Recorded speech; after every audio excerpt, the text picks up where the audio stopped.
What's up everyone, it's Eva. This is a chill and chat video today where I have a lot to say about niching, why you should do it, why you shouldn't do it, and the most important parts of niching that a lot of people really miss. If you are not familiar with me, I have been in the online business coaching space for the past 8 years. I am a certified yoga teacher 4 times over, certified in Reiki, Oracle cards. I have done lots of other marketing trainings and who knows what. But the moral of the story is that I have been trying different things and putting different services or products or courses out there online for the past 8 years. And in doing all of that, you best believe that I have learned a lot, good and bad things, around niching. And there is so much to get into around this. Let's first talk about what is it that's usually taught out there? What are some of the things that I learned? And let's look at what is good, what is bad, what is whack, and maybe what you can do, some ideas. I think a lot of times we see people who are going so psychotically focused on their niche. Let's say somebody is a coach and they work with people who are over 40 and they have red hair and they love wearing unicorn outfits. They go golfing on Fridays and they know that their bottom chakra isn't working and they want to up level into a new job, but they're only free on Saturdays. They get so specific about niching that it is like, ma'am, what are you talking about? Because you're told to get so specific that that person just knows you're talking to them. A lot of us have seen that. And while I think it's good to niche and get specific and talk to a specific person, I mean, they're taking it way too far. Instead, when you think about niching, I actually think there's something that is way more important to look at as far as your niche. And that is, where is their market demand?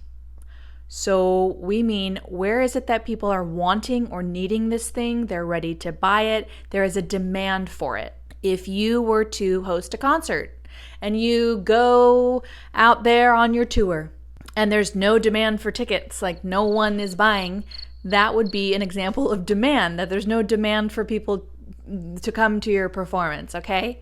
Now, if it was the Backstreet Boys, yes, I'm 40 years old. If it was the Backstreet Boys, I'm sure they probably sell out a lot of tickets. There is demand for their services, their Backstreet Boys services.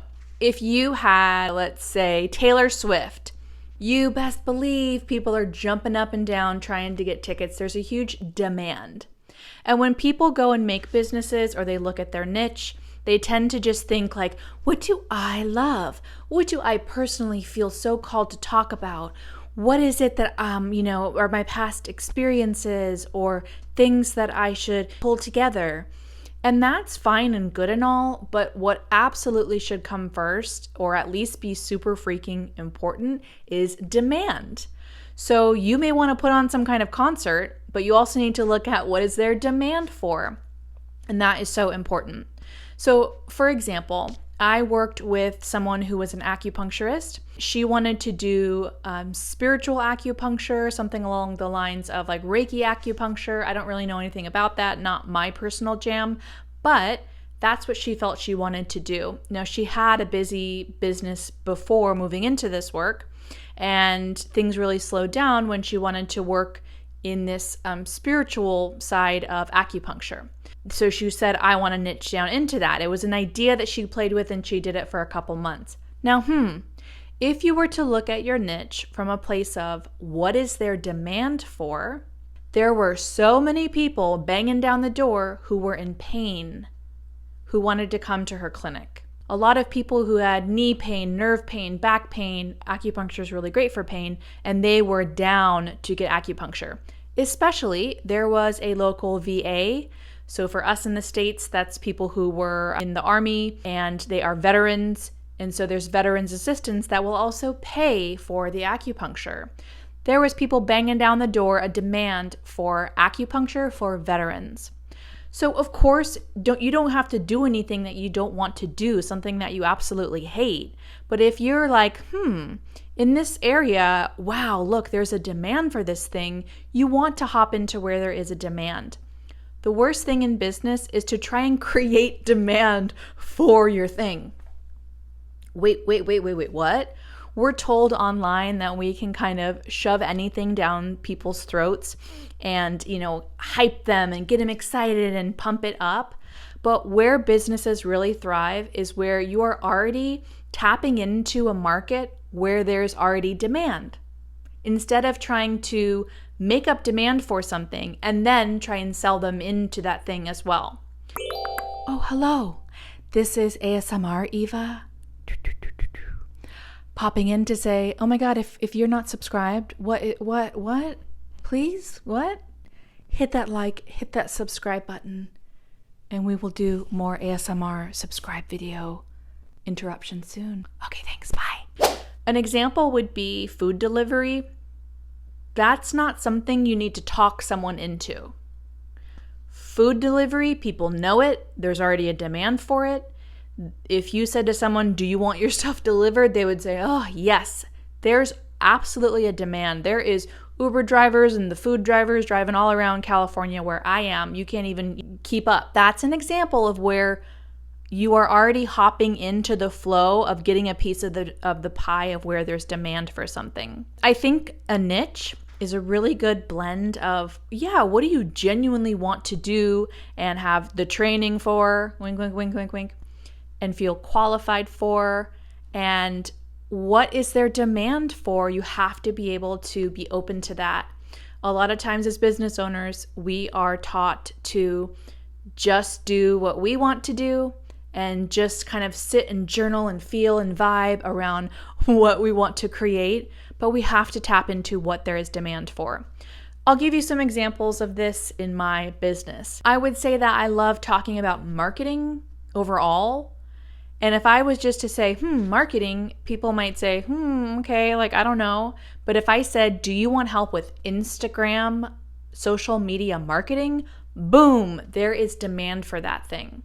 If I sent out a questionnaire to the people who are following me, if I put a questionnaire here, I have learned in my business that if I list Instagram social media marketing, people know what that is. There's demand for it. They want to hop in on a call. They want social media management. They want help mapping out their content, so on and so forth. So you can choose the area and the vibe of what you want to do, but pay attention to demand. Yeah, it's really good to get into niching. I'll give another example. We've probably heard this example a lot where, let's say your foot is hurting. Oh no, my foot does hurt. I've been healing plantar fasciitis. Oh my God, so painful. A TikTok lady actually really helped me. But I've been healing a foot pain, which is almost going away. And would I book an appointment with a general practitioner, like my general doctor? No, because I did, and they said, I don't know, stretch it or talk to somebody. It wasn't helpful. And that's cool because they're a general practitioner. So would I make an appointment if my foot hurts with my primary care physician? Or would I say, you know what, I'm going to pay a lot of money and I'm going to see a specialist podiatrist who's going to absolutely know all the beeps and the bots and the little pieces of the foot and what could be going on in there? Yeah, I'm going to want to go to that foot doctor. Or another example, let's say you are someone who's going to go to acupuncture, but you are struggling with fertility. You've been wanting to get pregnant. You may have had some experiences in the past that are difficulties with pregnancies. Would you want to go to a general acupuncturist?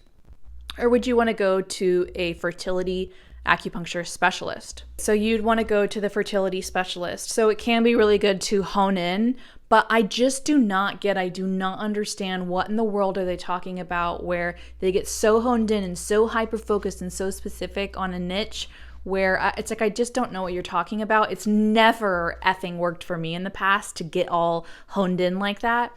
And instead, this is what I wish I had known 8 years down the line, 9 years down the line or something now, is look at demand. What is the demand that is in your area locally? If you're a local person, What is the demand that you are seeing online? What is the demand from your followers, from your people? You have to test stuff and really be humble enough to say, wow, okay, I've got to go with the flow of demand. Because when there is not demand there, that is exactly when people get into very shady marketing tactics, trying to use a lot of FOMO and fear of missing out, or it's on sale or it's not, or the price is going to go up. There's only one spot left every day, or really kind of like shaming people or doing weird stuff online in order to try and have them enroll, which is BS. You don't want to be doing that. So I wanted to share these riffs on niching. What am I saying? What is the point of what I'm saying here today? Yeah, niching's good. Niching is important. But I think actually making sure that whatever thing that you're in, whatever industry you're in, whatever service you're offering, that you are looking at where is there demand and where are you fitting in the marketplace and niching from there. Can you niche towards demand? So that way you are just hopping into a flow of what people need and being of service rather than trying to shove something down someone's throat. It's just so much more enjoyable to not do that for everybody involved. So let me know if you have any questions about this. Hit me up if you want to talk with me about your social media, if you want to schedule a session to chat about like, whoa, with your marketing, how to do it in a good way. And you can check out my digital marketing services on the links below. And I'll see you on the next video. Bye.